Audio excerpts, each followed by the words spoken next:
오늘은 여호와의 말씀으로 깨단하라라는 제목의 말씀을 나누려고 합니다.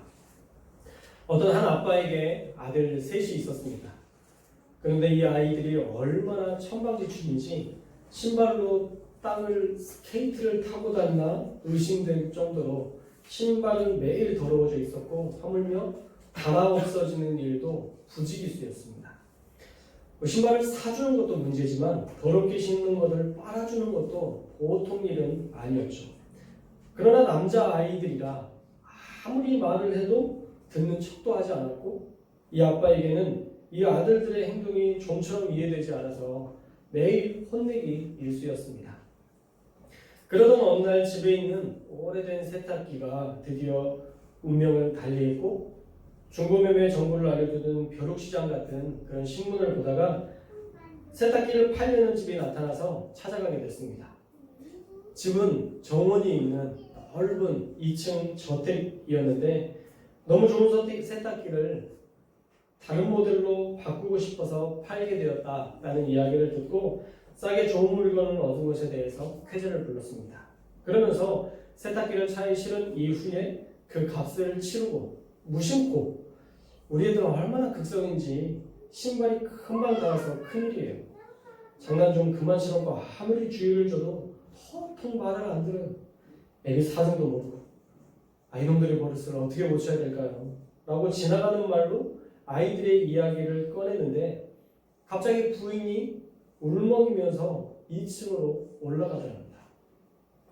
그래서 당황했던 그 남자가 아니 제가 무슨 실수라도 했나요? 남편에게 물었더니 그 남편이 이렇게 이야기를 했습니다. 아닙니다. 사실 우리에게 6살 난 아이가 있는데 지금까지 걷지를 못합니다. 이 아이가 걸을 수 있게 되어서 신발 한 켤레라도 닳도록 신어보는 게 저희 가정의 소원입니다. 라고 말하는 거였어요. 그래서 새 아이의 아빠는 몇 번이고 죄송하다고 말한 이후에 황급히 집으로 돌아왔습니다. 돌아오는 길에 그가 깨달은 거죠. 신발을 더럽게 신고 닳을 때까지 신어보는 게 소원인 사람들도 있는데 나는 너무 과분한 행복을 누리고 있었구나 라고 생각하며 하나님 이런 평범한 일상이 감사임을 깨닫게 하시니 감사합니다 라고 감사의 기도를 드렸다고 합니다. 오늘 말씀의 제목 여호와의 말씀으로 깨단하라 라고 되어 있습니다. 이 깨단하다라는 말이 생소한 분이 있을 텐데 오타가 아니라 깨단하다라는 말은 순수한 우리말입니다. 순수한 우리말들을 제가 찾아보니까 너무 우리 정서에 맞는 그런 글들이더라고요. 순우리말이 우리 한국 정서를 정말 완벽하게 표현하는 그런 유일한 말인 것 같아요.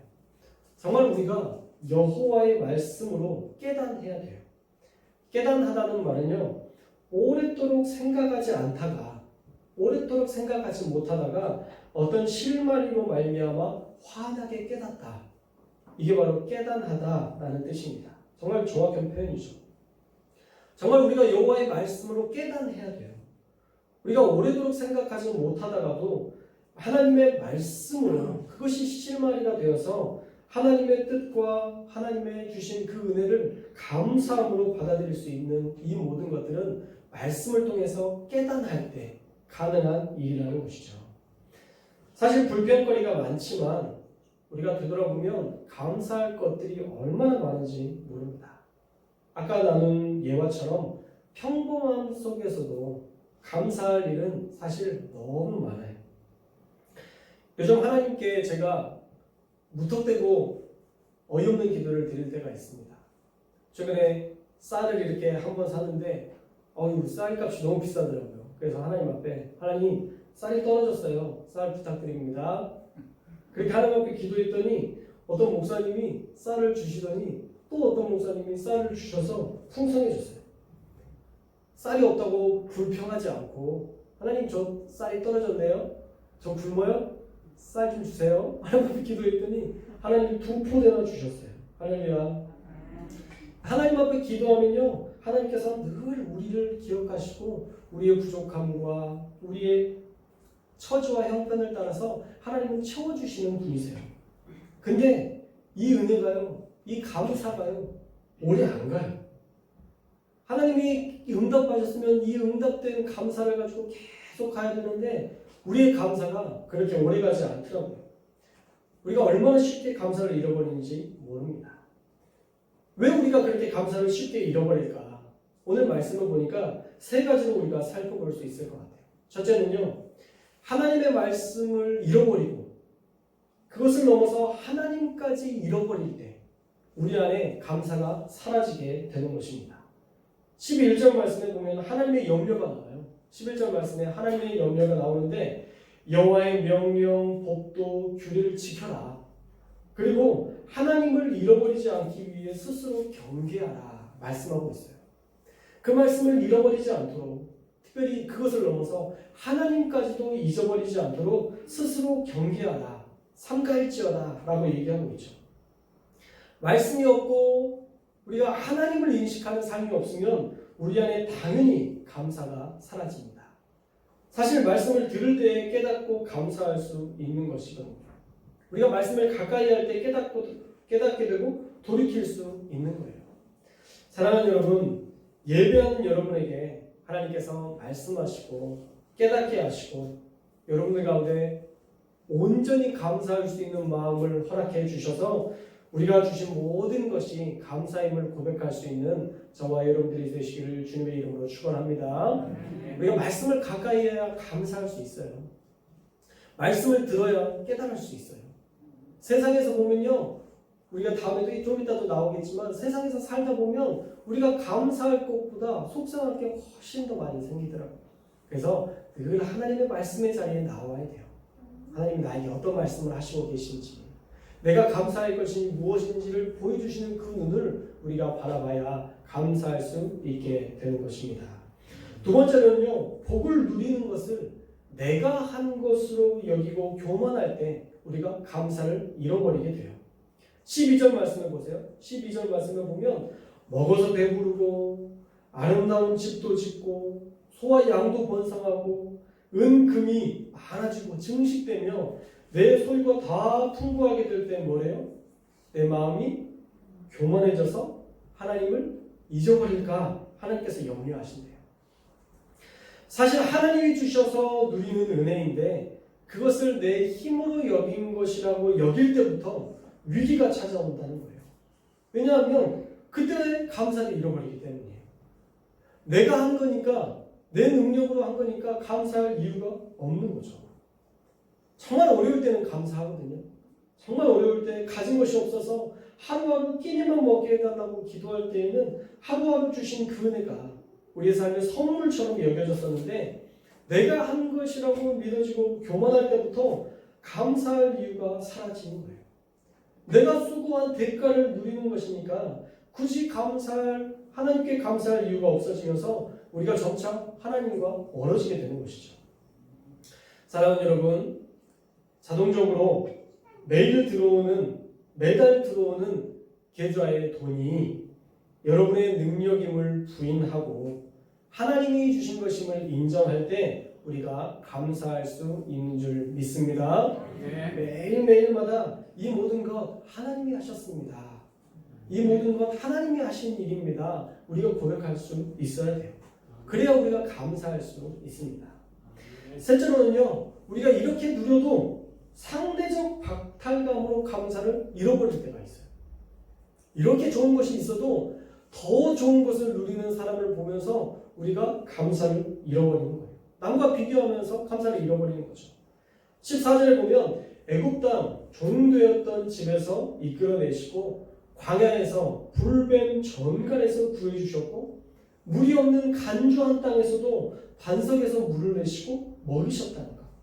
먹을 것이 없는 그때에도 만나와 메추라기로 먹이셨다는 것. 얼마나 감사한 일이에요. 그런데 거대한 애굽을 그리워한 거예요. 하나님께서 그렇게 때를 따라 기적을 보여주셨음에도 불구하고 자기가 종살이했던 그 애굽을 그리워하는 거예요.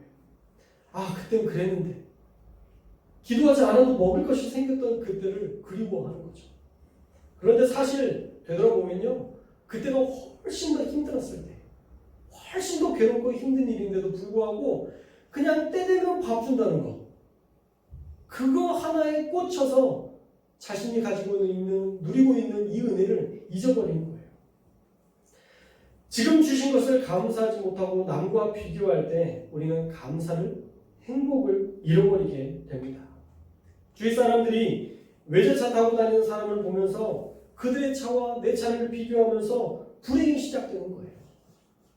사랑하는 여러분, 나보다 더 나은 사람의 어떤 삶을 보면서 비교하지 마세요. 그리고 나보다 낮은 사람을 보면서 자만하지도 마세요. 그냥 나에게 주신 것을, 나에게 주신 모든 것을 감사함으로 사는 것, 그것이 행복을 누리는 비결인 줄 믿습니다. 걸어다닐 때를 생각해야지. 전철 타고 다녔던 때를 생각해야지. 왜 나는 저렇게 좋은 차를 못 타고 다닐까? 그때부터 내가 타고 다니는, 내가 가지고 있는 것들이 다 초라해지기 시작해요. 남들이 봤을 때는 또 그것을 부러워할 일인데 다 초라하게 되어지는 거죠. 사실 지금 이스라엘은요, 지금 그 광야의 마지막을 향해 달려가고 있는 장면입니다. 그때 모세를 통해서 마지막 설교로 이스라엘을 깨단하기를 바라는 마음으로 설교하는 그 설교가 바로 모세의 설교가 이 신명기서예요. 지금 그 광야의 마지막 길을 걷는 거죠. 가나안 땅에 들어가기 마지막 여정을 향해서 가고 있는 거예요. 그런데 모세는 하나님이 지금 하신 일에 대해서 이 모든 광야의 고통과 괴로움에 대해서 이렇게 정리하고 있어요. 16절, 지금 이스라엘 광야의 길이 어쩌면 낮추는 것처럼, 시험하는 것처럼 보일 수 있지만 그 결론이 뭐래요? 마침내 복을 주시기 위함이라. 할렐루야. 지금 광야 가운데 거친 삶을 살아가는 그 마지막 여정이 어떻게 보면 낮추시는 것 같고, 시험하시는 것 같고, 하나님이 나 사랑하시지 않는 것 같고, 우리의 마음 가운데 다양한 생각이 들지 모르지만 아니야, 마침내 복을 주시기 위한 하나님의 계획이야 라고 말씀하세요. 그 광야 이후에 어떤 일이 일어났죠? 가나안 땅이 펼쳐졌어요. 적과 꿀이 흐르는 땅, 그 가나안 땅이 펼쳐지고요, 전쟁 무기 하나 변변치 않게 가지고 있던 그 사람들이 그 가나안 땅의 모든 사람들을 점령해 나가고 하나님이 주신 땅에서 번성해 나가는 역사를 보게 됩니다. 낮추는 것 같지만, 시험하는 것 같지만 그렇지 않고 마침내 복을 주시려는 하나님의 계획하심이었다라는 거예요. 할렐루야. 출애굽기 1장에 수많은 고통의 비명을 지를 때에 그 죽음의 고통의 땅에서 벗어나게 하신 분이 누구셨나요? 하나님이세요. 그 광야에 인도하시면서 불기둥과 구름기둥으로 보호하시고, 마르고 간조한 땅에서 물을 주시고, 뱀과 전갈로부터 보호하신 분이 하나님이세요. 때를 따라 먹을 것을 만나를 주셨는데, 주님 단백질이 부족해요. 단백질 좀 주세요. 하나님 앞에 기도했더니 메추라기를 전국에 있는 메추라기들이 다 날라와서 희생하게끔 만들었던 그 하나님, 그 먹이셨던 하나님이 그때 그 하나님, 똑같은 하나님이시라는 거예요. 결국에 가나안 땅, 적과 꿀이 흐르는 그 땅으로 인도하셨던 분도 바로 하나님이셨어요. 그러니까 하나님을 빼놓고는 이스라엘 백성은 그의 삶을 이야기할 수가 없었어요. 애굽의 모든 삶부터, 광야의 모든 삶부터, 가나안 땅의 삶까지 하나님이 그 모든 여정 가운데 함께 하시고 돌봐주셨다라는 것이죠. 그런데 생각해 보세요. 이스라엘이 했던 건 뭐예요? 이스라엘이 하나님을 위해서 했던 일은 뭐가 있나요? 정말 하나님께 영광 돌린다라고 얘기할 수 있는, 하나님이 정말 이거랑 이 정도는 해줘야지라고 할 만큼의 그런 위대한 하나님 앞에 드려질 어떤 기념비적인 일을 했던 게 뭐가 있나요? 없어요. 사실 이스라엘은 그런 능력조차 없었어요.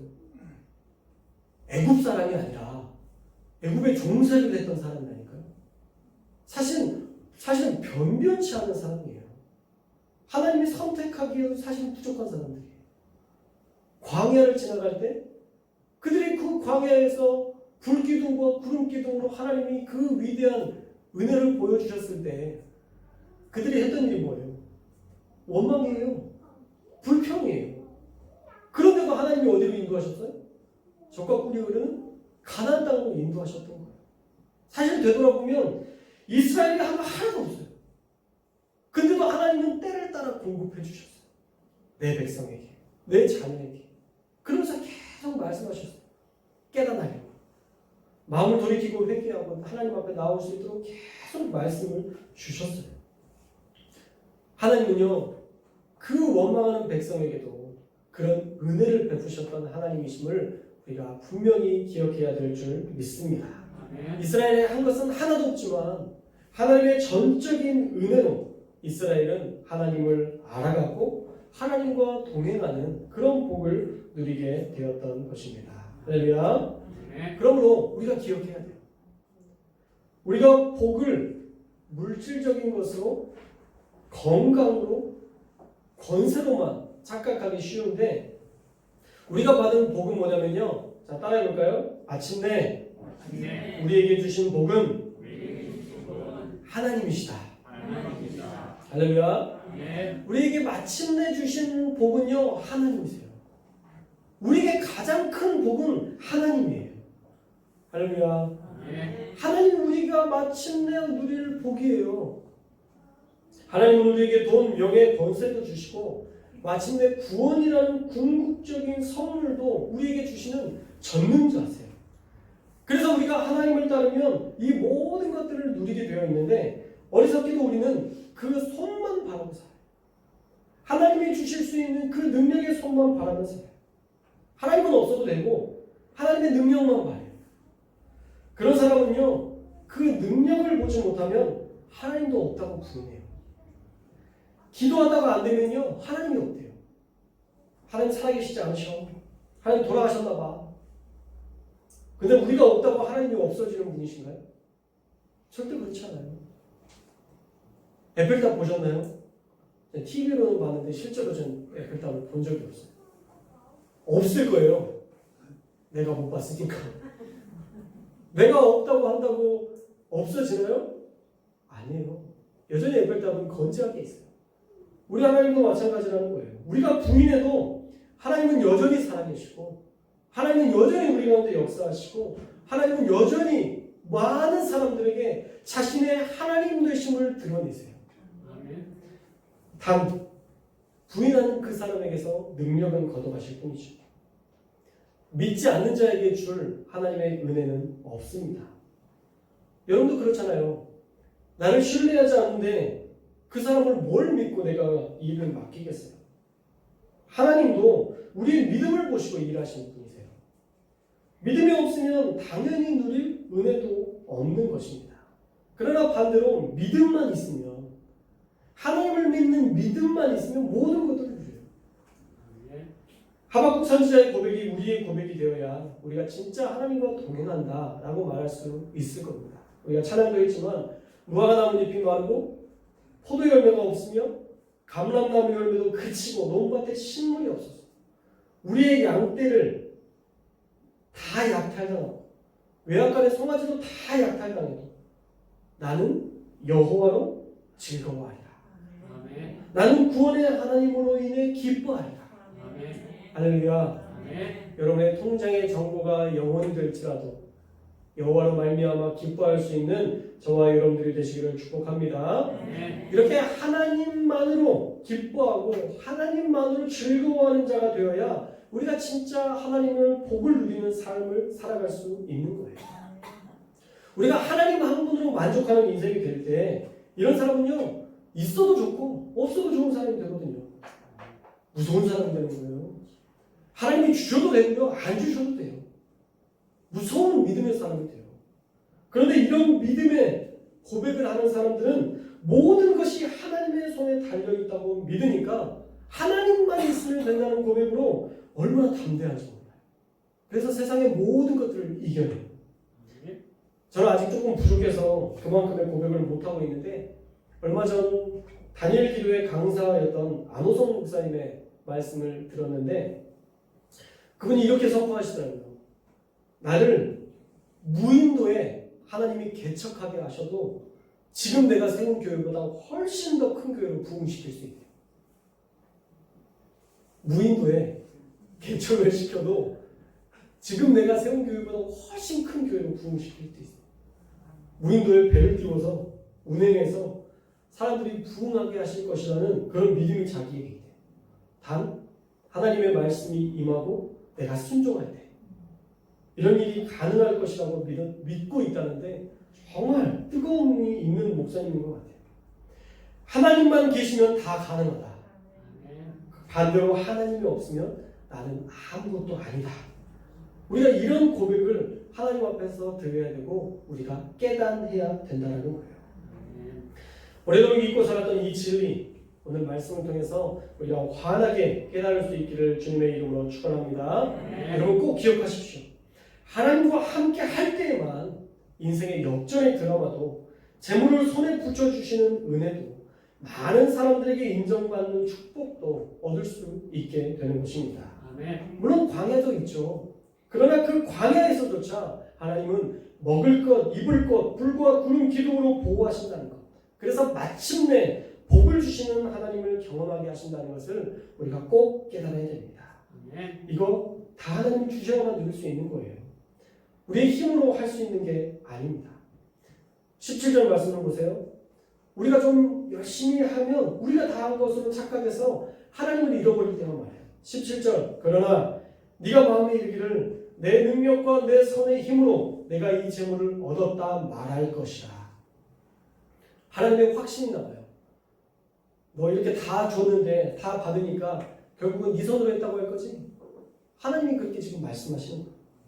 선물로 주셔서 누릴 수 있는 은혜인데 우리가 망각해서 우리가 수고해서 얻은 것이라 나를 드러내면서 살면 결국 감사도 잃어버리고 말씀도 잃어버리고 하나님도 잃어버려서 결국 우리의 마음 가운데 절망과 우울함만 남게 된다는 거예요. 분명히 성경은 이야기합니다. 교만은 패망의 선봉이요 넘어짐의 앞자리니라. 그래서 우리가 어떻게 해야 되느냐? 잘 되고 하나님을 붙잡아야 되고 잘 안 되고 하나님을 붙잡고 사는 것. 이것이 진정한 지혜, 감사를 누릴 수 있는 비결인 줄 믿습니다. 요즘 하나님은 저를 하나님 한 분으로 만족하기를 계속 훈련하고 계세요. 처음에 송도교회에 올 때 모든 것들이 다 하나님이 하신 것으로 고백했어요. 왜냐하면 제가 하나님 앞에 그렇게 기도했거든요. 하나님, 전적인 하나님의 은혜 가운데 제가 하나님의 보내심을 받아서 담임 사역지로 갈 수 있도록 하나님 역사해 주십시오.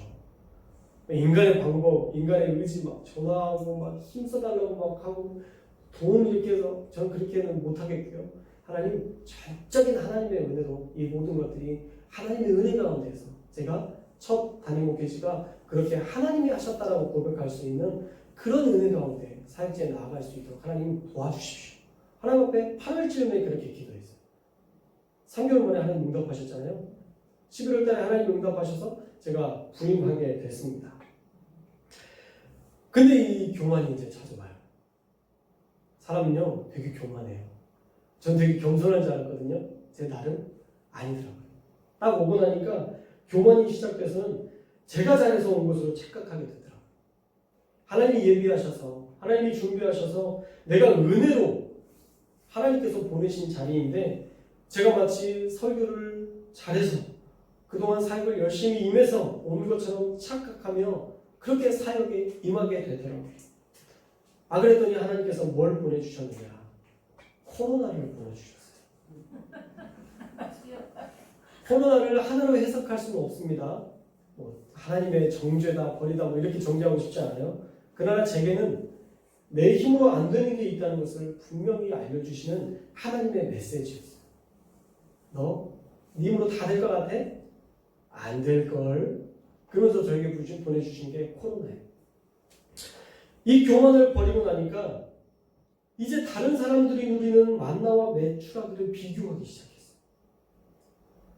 그들의 만나와 매출하기 사실 제국과 별 차이가 없는데도 그들이 받은 은혜와 내가 받은 은혜를 비교하면서 어떤 때는 열등감을 가지고 어떤 때는 우월감을 가지고 제가 그렇게 살고 있더라고요. 다른 사람과 비교하여 높아지고 또 다른 사람과 비교해서 낮아지는 내 자존감을 하나님께서 책망하셨어요. 그러면서 하나님의 음성이 점점 희미해지는 것을 느끼게 됐습니다. 열심히 살지만 내 뜻대로 안 되는 것을 보면서 내 힘으로 했구나 라는 것을 분명히 느끼게 됐습니다. 그래서 하나님 앞에서 기도하는 중에 하나님께서 계속 부담감을 주셨는데 그 음성에 순종하기로 했어요.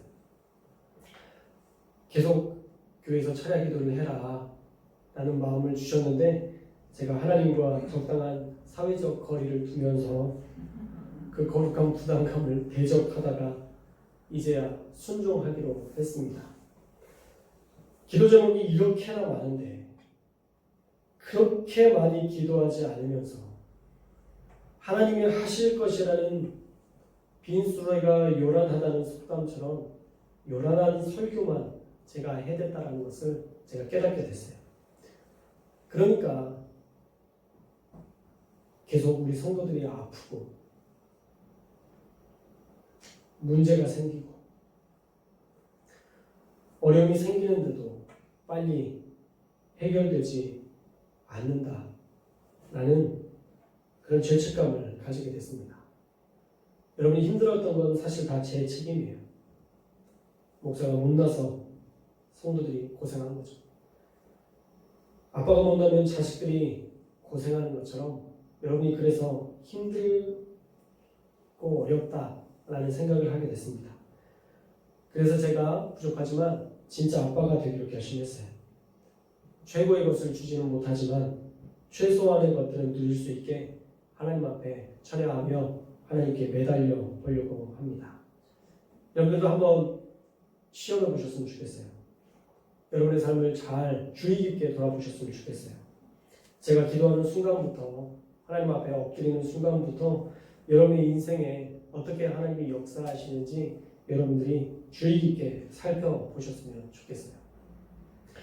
왜 문제는 안 풀리고 어려움은 산적하는데 여러분의 마음에 이상하게 마음은 편하고 감사가 넘치는지 여러분의 마음도 주의 깊게 살펴보셨으면 좋겠어요.